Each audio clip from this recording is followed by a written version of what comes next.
Hello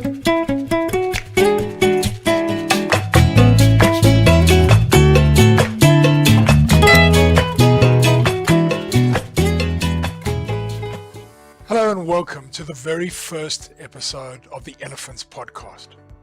I'm Steve Blades, the CEO of Elephants in Main Street International, and I'm thrilled to have you with us on this exciting journey. The Elephants podcast is where we dive deep into critical issues and innovative solutions in the world of sustainability, with a special focus on the mining sector. In the months to come, we'll be sharing innovative ways in which organizations can use AI to be able to make better Scope 3 decisions, to be able to affect better decision making in supply chains. There'll be many interesting topics around how leaders and teams can work together to build a greater and more valued sustainable mindset inside their organization. We'll be showing you how to get through some of the barriers, the elements of a sustainability mindset. But before we get started, what I'd like to do is I'd like to ask you to subscribe and share this podcast with your colleagues and friends who are passionate about sustainability and making a positive impact on the world. Today I have the honor of hosting two remarkable figures in the field of sustainability in the mining sector. They are Bangerter and Maurizio Finucci. Very good morning to you. Welcome. Thank you very much for joining us. In this particular episode, we'll get to know these two distinguished gentlemen, exploring their backgrounds, how they first crossed paths. We'll delve into the groundbreaking work that they do and the types of clients that they aim to serve. We'll also take a closer look at their experience with a soil project at a Tier 1 mining company where they explored the innovative concept of manufacturing their own soil using the tailings from their operations. Water, dry stack tailings, and cascading the first, second, and third order effects of their work are crucial topics we'll discuss. Philip and Maurizio will share the challenges and barriers they face in the sustainability field and offer insights into their strategies for overcoming them, and of course, we'll touch on the legacy they aspire to leave behind in the mining sector. So, without further ado, let's dive into this insightful conversation. Welcome to the Elephants podcast, and thank you for joining us on this exciting journey towards a more sustainable future.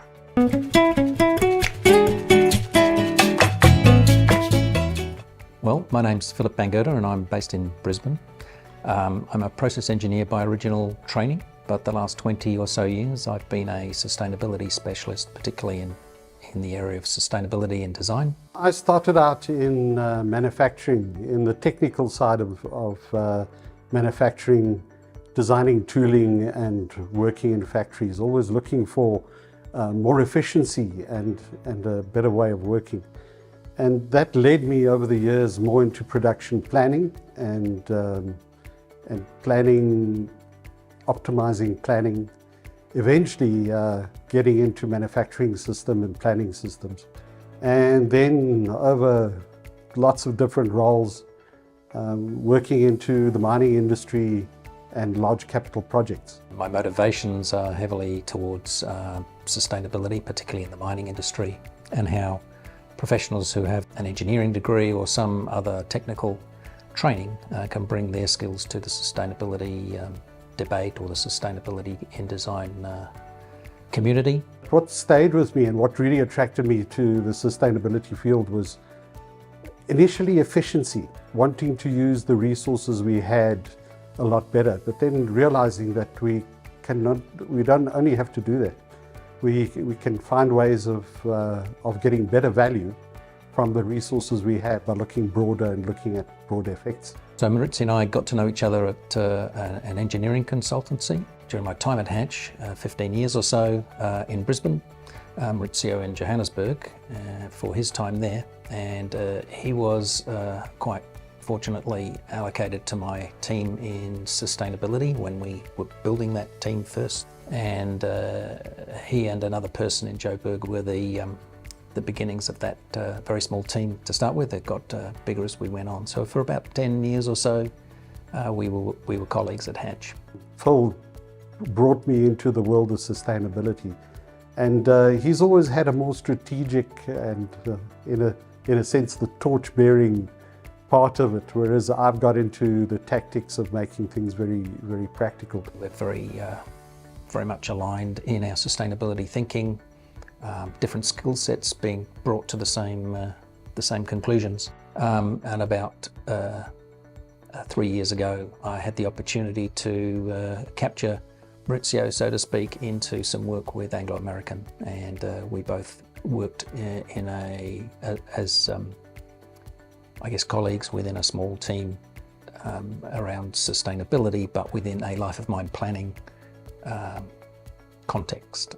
But it's really around finding ways for particularly mining clients, but any large capital endeavor to be more sustainable and deliver a more positive outcome.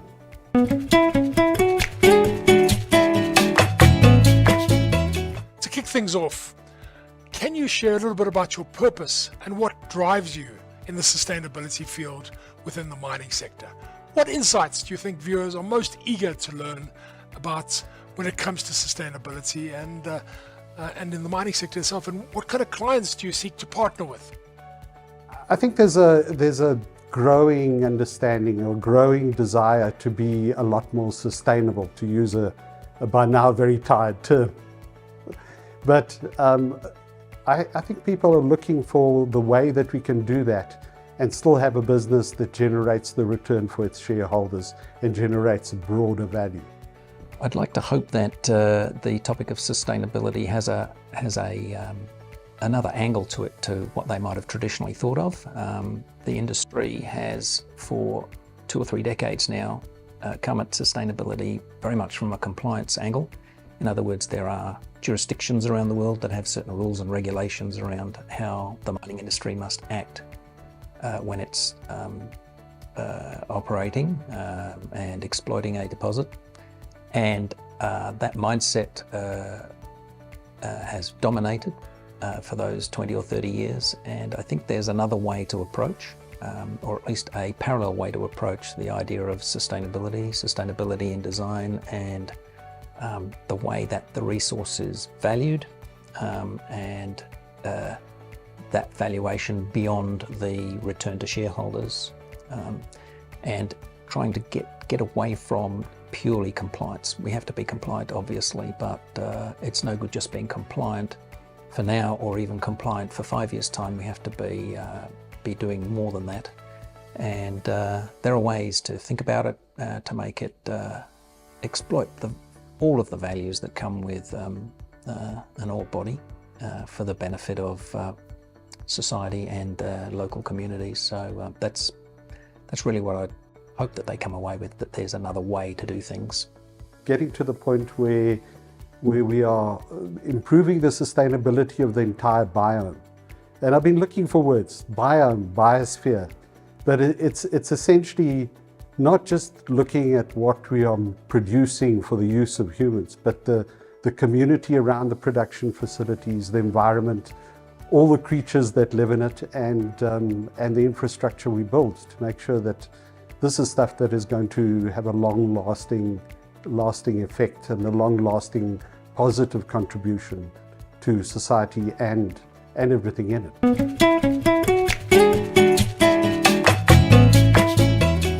Let's dive a bit deeper into the concept of first, second, and third order impacts. Could you explain what these impacts mean in the context of sustainability in the mining sector? How can they best be understood and applied to create more effective and long-lasting solutions? So there's a number of aspects to first, second, and third order thinking. Perhaps broadly in 2 themes, I would say. One is to understand full value, in other words, not just economic value, but all of the social and environmental values. That's one theme, to properly value the ore body. And the other one is that there's a distinct difference between first and second order thinking, and second order thinking can often help you with your third order objectives. A lot of it is about reducing the negative first order impacts, finding lowering costs at the start of and capital costs of the project and operational costs. But we believe that a lot of it is about, if you focus on delivering broader value overall, you start finding opportunities in improving your third order impacts. So better returns to community, etc. And that can often lead to direct reduction of costs and risk, which improves the first order effects. First order thinking is very traditional, so any engineering consultancy, mining company executive, analyst, or professional in the art deals with first order thinking all day long. So this is about assembling costs and the technical aspects of a mine or a mine expansion or life of mine plans. And it's very typical. So you might imagine that you have to assemble capital costs, operating costs, and calculate how you might design something or how you might plan the extraction of ore and the treatment of that ore.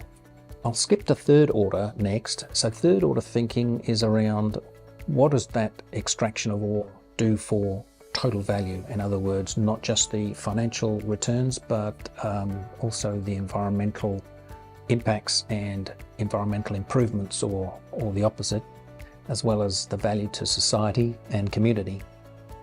And you may very well have third order objectives or third order thoughts or something that you want to put in place in your operation, and the first order just gets a little bit in the way. In other words, there's a cost, and it makes life more difficult. It might even make the operation uneconomic if you have too much of the third order.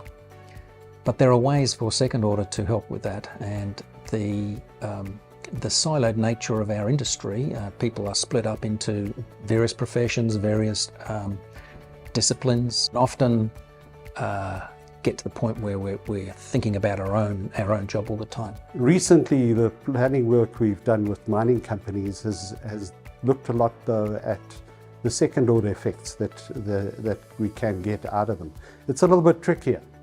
A lot of it is a little bit counterintuitive, but we've been exploring that, and it's been an interesting journey in that often you get effects that you don't expect. Second order is a bit more about the optimization of things as a whole. So very typically, and I'm thinking about life of mine planning now, things that affect a process plant do have a direct effect back in the mine. In other words, if you get a change in costs, particularly cost structures, the cut-offs change, and the cut-off values, cut-off grades, whatever your inclination is to measure these things, and your ore body can move, or the pit shapes change, or the size or the life of mine changes due to those integrated optimization costs. And just to give you an example, a concrete example is that the introduction of renewable energy into a mine site, you may have a very good place for wind or solar, and you might be able to bring 20 or even 30% of your electrical consumption from renewable resources. The act of doing that actually can change your cut-off grades or your cut-off values, and indeed change your shapes and expand your ore body and lengthen your life of mine, and the NPV goes up when that happens. So the act of a third order thought that you would like to take some diesel out of your carbon footprint, change it for electricity that's generated by the sun or the wind, or a portion of it, that will actually change your ore body and bring more value, economic value. So you can get some societal community value in place and have the ore body pay for it because of the change in structure of costs. So a lot of the work we've been doing, particularly recently, has been around the strategic planning for mines. And initially that was really about finding out what the first order effects are, and what some of the impacts resulting from the first order costs. So an increase in NPV, what does that mean? In the short term of it, it means more CO2 emissions, more impacts on the environment, more disturbance, more of everything really. So what that opened up is, as soon as we started getting the numbers on those things and integrating the thinking around what a lot of the third order effects are, the effects on the environment, etc., we started looking for opportunities where we can reduce those environments while not increasing the costs and reduce a lot of the risks. So that would be things like looking at the land use and understanding if we expand the mining, we are going to be converting some of the land. What are the opportunities for then rehabilitating the land to another use, for improving its use? What can we do with waste streams? For example, the tailings, etc. Can we do anything with them to improve third order effects like the impacts on the community?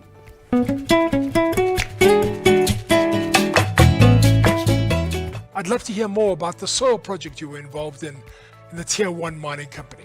Can you share the details of this project and how you explored the innovative concept of manufacturing soil using tailings from mining operations? What were some of the key challenges and successes you encountered? Both Maurizio and I were heavily involved in the development of that soils program. Particularly Maurizio was heavily involved in the weeds, and myself more at a strategic level. That was a really interesting experiment, really. We were looking for circularity-driven initiatives within the company. And a suggestion came along that we could manufacture soils from our waste products to generate food for local communities. We had a look at this and we found some very interesting things. One of them being that mining, in essence, does what nature does. We take nutrients out the ground in some form, they're mineral nutrients, and we break them down into different fractions. And we found out that, largely speaking, our mining endeavor of extracting the metals and the stuff, the minerals that we want out of the ore, actually generates wastes which are broken down into very much the same fractions that soils are made out of. So it's a question of then adding back the biological components into that to generate topsoils, which we can do relatively simply. It's about adding the biological material, doing a bit of blending, adding a little bit of air and moisture, and then making sure that things can grow in that soil. The notion is that if there are tailings that are relatively benign, and you are in an area that is struggling for soil for rehabilitation, the notion is that you could create soils from tailings. So you might not be able to get rid of all of your tailings into soils, but certainly you could reduce the tailings volumes over long periods of time and have therefore lower risks. And by very good luck, the rocks that get reduced in size to tailings match very closely the size of particles you need in soils. So it's just the missing organics that you need to add. It's probably not that well understood that if you take topsoil off of an area prior to mining and you put it in a big pile off to the side wanting to use it for rehabilitation, soils actually only occur really in the top 300 millimeters of any particular landscape, and so that big pile, which might be 10 or 15 meters high, really has got inert material underneath the top 300 millimeters. So soils is a very keen topic in many places, and bringing it from off-site, maybe hundreds of kilometers, of course adds to your carbon footprint, and it's a cost, whereas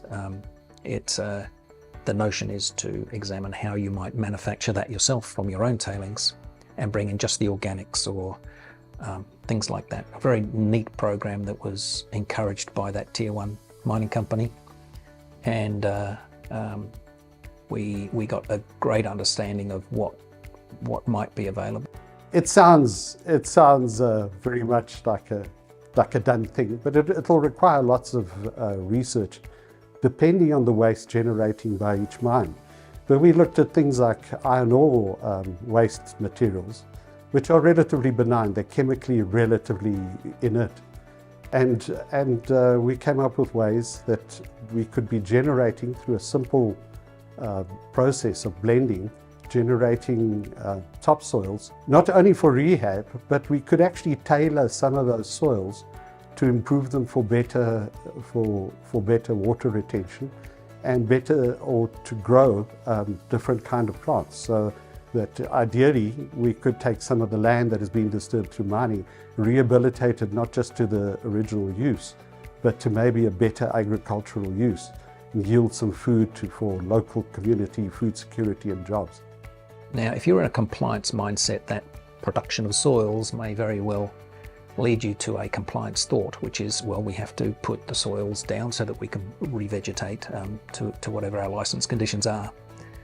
But you can extend it. You can extend that thought. You don't have to be just talking about compliance, because in certain places, certain circumstances, and certain contexts, you can imagine that those soils that you manufacture might very well be useful for locals, local farmers who might have the ability, while the mine is operating, to produce food of a certain nature. And I'm thinking of some remote locations, perhaps in South Africa or Australia, that struggle for nutritious food or inexpensive nutritious food. You could create that locally just by building the ability to grow things in soils that might not otherwise be available.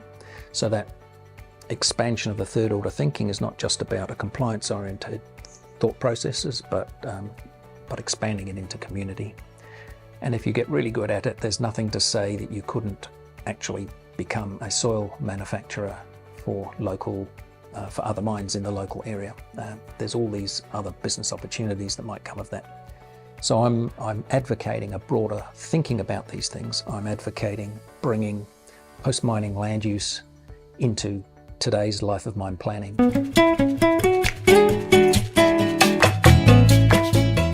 Philip, I'd like to shift our focus to water resilience. Can you tell us more about what water resilience entails and how it ties back to financial metrics? How can an operation enhance its water resilience and derive more value and improve overall sustainability?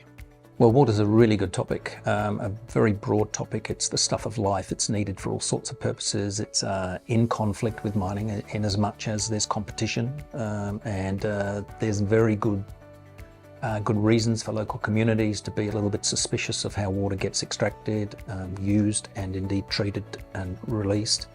And that's all born from a compliance thinking point of view.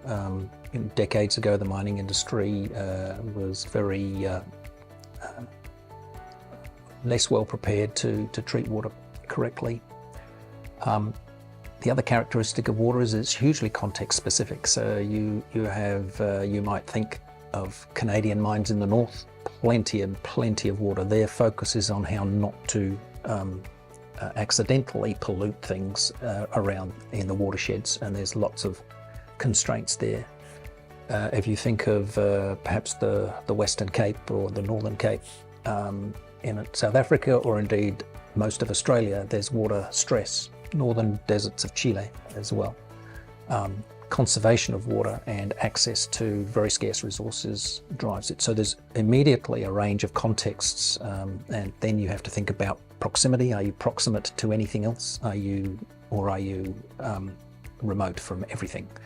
Lots and lots of context. So that absolutely requires different thinking from different parts of the industry. There's a very good initiative that's just in the process of launching called the Global Water Initiative. It's a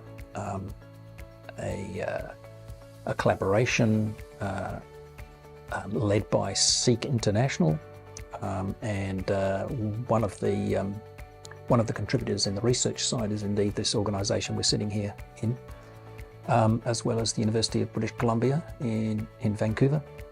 And that research framework has been set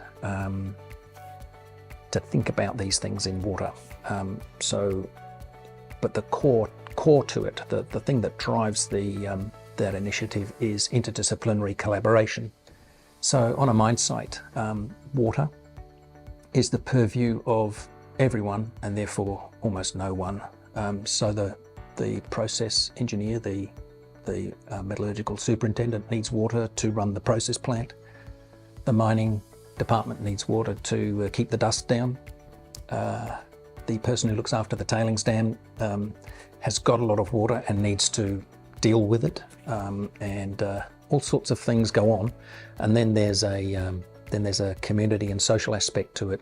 That where are we getting the water from? Is it riverine? Is it desalinated from the ocean, or is it bore fields that drill into a water table? And what do we do with it after we've used it?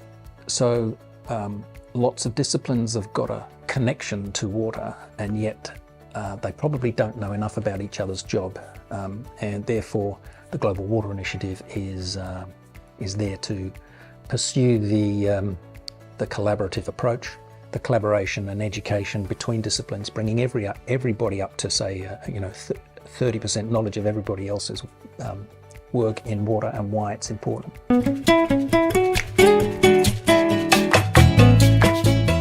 Let's dive into the notion of dry stack tailings. What does this process involve? And what are the key benefits and challenges in the context of sustainable mining practices? This has been around for quite a number of years now. So the traditional tailings dam is usually a walled feature full of wet tailings that then decants, and you return that water to the process plant. But as we know, there's a risk to tailings dams structurally, and there's been any number of events in the last decade, and in fact in the last half century, that tells us that we don't know enough about tailings to make it 100% safe. So the reduction in the volume of tailings is a very good thing. One option, dry stack tailing, is to remove water by filtration or other dewatering methods, and then co-dispose it with waste, making it nice and stable, a lot less moisture. You're getting water back early. The problem is that you need some pressure, or some vacuum to dewater, to pull the water away from the slurry, and then to be able to transport dried tailings for co-disposal with the waste. There's a big third order social driver towards that.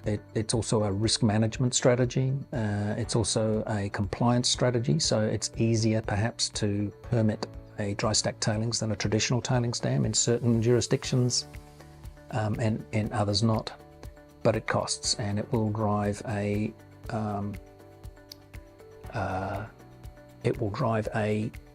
change in the economics. So if you generally speaking, it is less expensive over the life of mine to have a traditional tailings if the geotechnical conditions are correct and you've got space to do it. So that's one driver. There's an emerging technology or combination of technologies that's very interesting, and that's the combination of coarse particle flotation with Anglo-Americans' hydraulic deposition stacking. I hope I've got that correct. HDS, where you're able to put less energy into grinding material and reject a coarse tailings earlier on in the circuit, and that material is then used as a very free draining material, which means you can get your water back very quickly, and it's used in a way to be interspersed with traditional tailings in a way that accelerates the dewatering of the traditional tailings as well. So it's a sort of a halfway house between traditional tailings and dry stacking, purported to have much lower cost than traditional dry stacking and to be safer than traditional tailings facilities. That work, that demonstration scale work, is ongoing at the El Soldado mine in Chile, an Anglo property. Very successful, as I understand so far. So that's an example of innovation driven from the third order objective of less risk, better treatment of tailings, returning water more, that's got all of those third order values, and trying to bring an improvement in the second order. In other words, there's a better cost benefit analysis. So yeah, driven by that. And I think you asked about KPIs as I went off into that talk about tailings. I think that KPIs can be very silo specific, and my comment earlier about how interdisciplinary collaboration, if you've got KPIs that are opposed to each other in that collaboration, you end up with less collaboration. So I think that overall KPIs across sites might be one approach. I'm not an expert in how to organise KPIs, but you can very often get KPIs that are counterproductive from a collaboration point of view, but also counterproductive from an outcomes point of view as well. So careful thoughts about what each discipline or what each manager, what each professional is doing, particularly with water, is an important thing. So designing your KPIs to suit the overall objectives of the business rather than individual silos is actually what I'm trying to get at. It might be that one KPI that would be traditional for one discipline should be overlooked because it's actually counterproductive for the objectives of the business.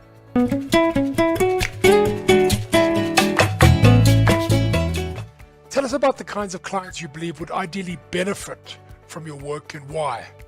What kind of thinking culture and engagement do you find essential to ensure the success of your projects? And for those interested, how should potential clients reach out to you? Ideally, we are looking for clients who are looking for additional value. We're looking for clients who have strong drivers, looking for a net positive business. So in a way, we could, if we talk about a capitals example, right, we're looking for clients that have targets to achieve a positive return on all 6 capitals, not just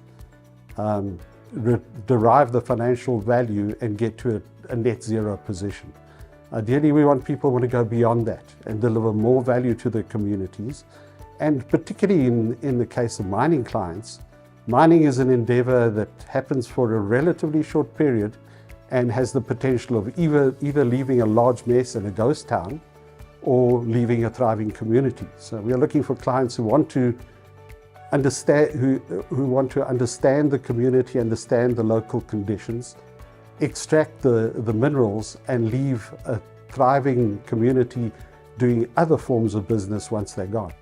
A real desire to explore, a look at a real desire to do to run a net positive business.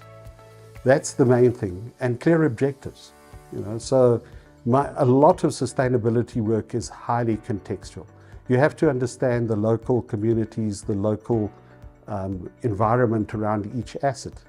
So if you couple that with a desire to get good net positive outcomes, then it means a lot of study, a lot of exploration, and a willingness to do lots of cross-functional discussions. Well, I think Maurizio and I would both want you to be genuine about needing. We certainly don't want to engage in advice into a system that would then resist the advice. Hence my love of junior mining companies and mid-caps. They're easy to deal with in that situation. That's not to say we don't want to work for majors. They're very capable of bringing lots of resources to bear to assist in that in those endeavours. So we would like to work with people who want to do the work, and we wouldn't want to work for people who are doing it for the wrong reasons, such as the old hackneyed term greenwashing, or just to make it look good. I think there's a genuine need for us to work on things that have got that we understand what success looks like. So setting objectives for the work is very important for us. We would want to make that the first step. Indeed, would be to engage on a set of objective setting and understanding. So understanding the context is extraordinarily important. So the ability to come in and understand what's going on, and to see if that can then match the objectives of the business with the objectives from the third order, and how we might go about using the second order to essentially pay for some of that. We've had a broad experience now, and I think we can bring the ideas of open, free thinking, better ways to value your asset, and better ways to value it in terms of the social and ecological values that extracting the benefits of the ore body for society. So yes, we'd like to we would like to engage in conversation, I guess, is the first order thing to do. The integration is really about planning horizons, right? One of the things that we'd like to see in the companies we work with is a look at the total planning horizon, or particularly in mining, you're talking about the asset life. So it's not just for the next 5 years. We find a lot of the barriers we have to this thinking is that people are thinking within a tight operational horizon of around 5 years, between 2 and 5 years. And often you need to think further than that. You need to think of what's going to happen at closure. You can't just put some financial provision that covers the risk of closure and hope for the best later. In order to get the best value out of this, you need to be able to think of what does closure look like, and in a way think about the mine as a project. The outcome is the important thing. Sure, you're going to be making returns on what you extract during operations, but then you also want to be making sure that the end result is a positive one. So if ideally you want to work with people who have that full life cycle in mind, and are then looking for not only a high value return during operations, but a graceful exit, handing over good value to other players and partners that have been built up along the way.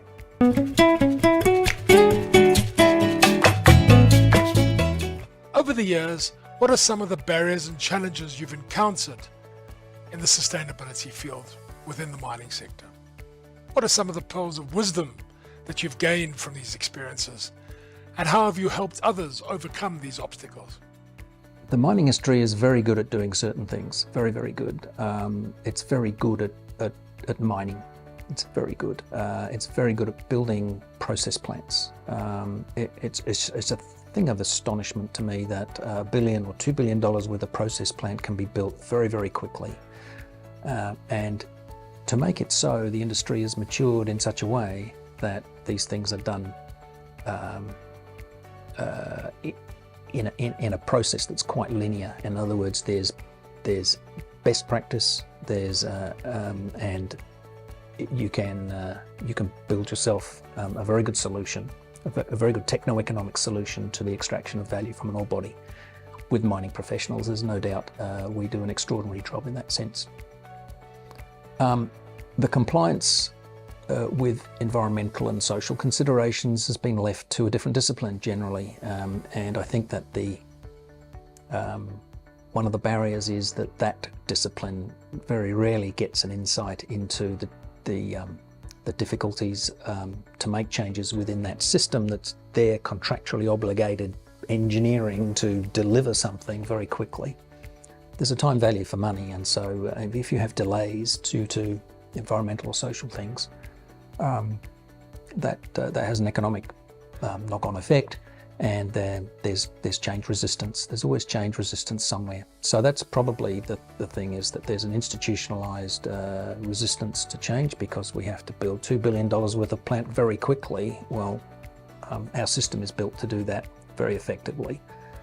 Try to dislodge that, and then there's always change resistance. So that's probably the biggest one. And having worked for Hatch for 15 years, you can understand that I was fully immersed in getting things done quickly, carefully, safely, and all of those other things that we do. And finding time for the injection of third order ideas was very, very difficult. It's improved, but we need practitioners who've got some experience on both sides of the fence, I think. And Maurizio and I have seen quite a lot of that. We'd love to bring that to bear.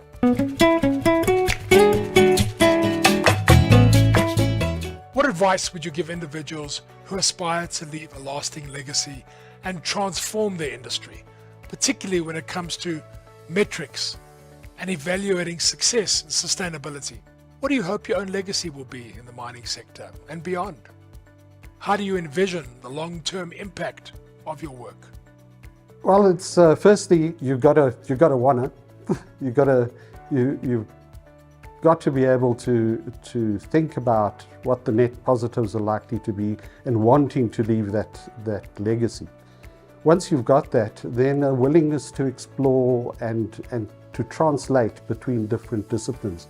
We find a lot of the companies that we work with are still very siloed in their operations because they are large, complex organizations.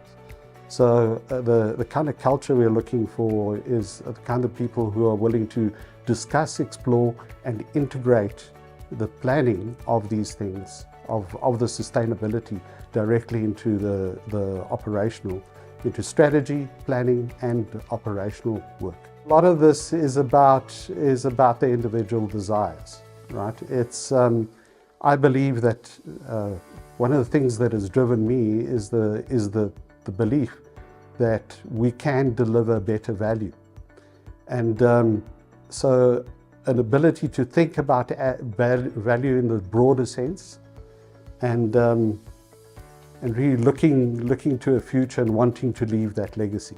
You know, I have a granddaughter, she's 13 years old, and I really want to be able to say when, perhaps in another 10 or 15 years, you know, what did you do, Papa? And I'd be able to answer with a clear conscience. That's what I would, that's my motivation.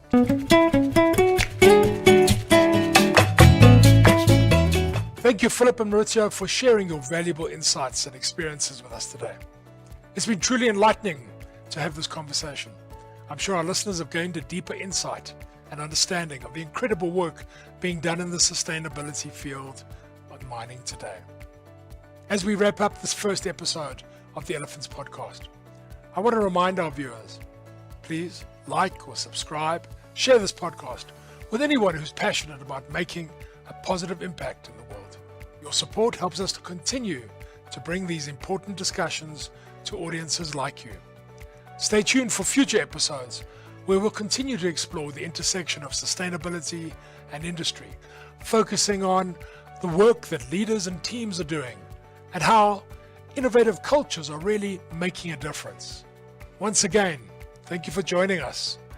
Together we can develop and evolve our mindsets to create sustainable mindsets that are going to make us responsible ancestors.